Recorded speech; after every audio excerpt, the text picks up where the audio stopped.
There's a photo Mum took when I was about 3. Maybe it's a birthday, or maybe I just had some friends around at our house. It's a group of us little kids, mostly boys, and I've got my top off, and I'm wearing pink shorts. My thick, dark hair is in pigtails. I remember looking at that photo, and it struck me for the first time that I had brown skin, and all the other kids had white skin. I looked different to the other kids. It was a self-discovery. I grew up in polar opposite worlds. 2 worlds, 2 cultures, each with their own good and bad. And not better or worse, but just different. Mostly, I got the best of both worlds. I was taught so much by my Palangi mum, but then I also learned so much from my Samoan family on Dad's side.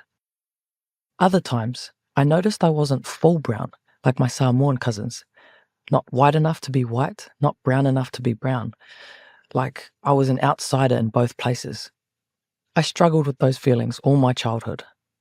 But my mum never made me feel different to her.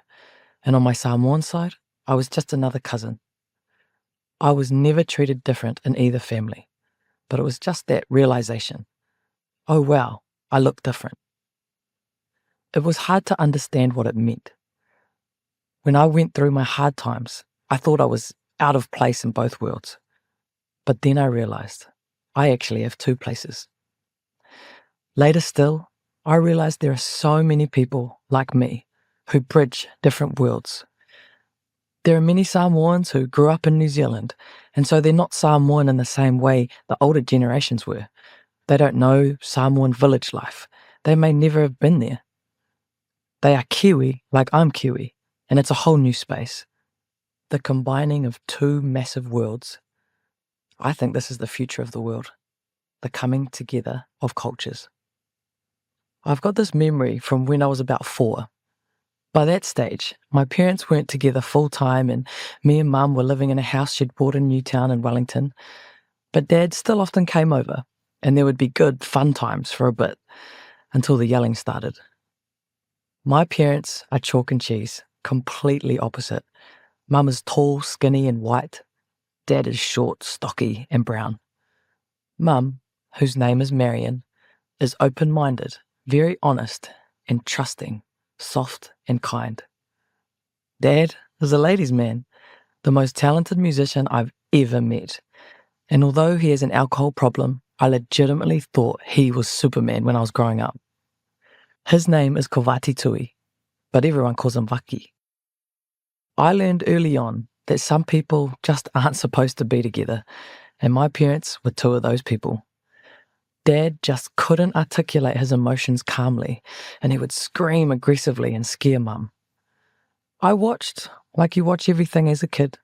Mum's yelling, Dad's shoving, Mum's running away, Dad's chasing her. It doesn't take much to figure out who's going to win the fight. They're screaming and Mum's going, "If you don't stop, I'm going to call the cops." And then he's like, "Call the frickin' cops, I don't care." And then she's like, "I bloody will then."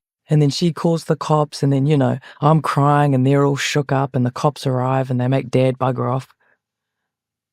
When they fought like that, I was afraid and I didn't like it. But I was never scared for my life or for Mum's, like I would be in the coming years. In those early years, while it wasn't always nice for Mum, the context for me was generally still one of love. I knew I was loved. And I guess because I loved them both, I was more like, oh, the bloody eggs. I knew Dad was an egg, but Mum knew Dad was an egg even more than I did. And Dad was still often there, so they were both eggs. I knew there was a time limit on how long they could handle each other's company. And I'd be able to tell, oh, you're going to have to be careful, guys.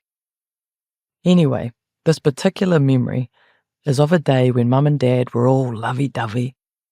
It must have been in the early period of yet another fresh start, and they were embracing each other.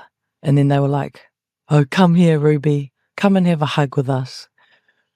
I honestly wasn't even 5, and I was rolling my eyes like, guys, come on now. Be realistic about this.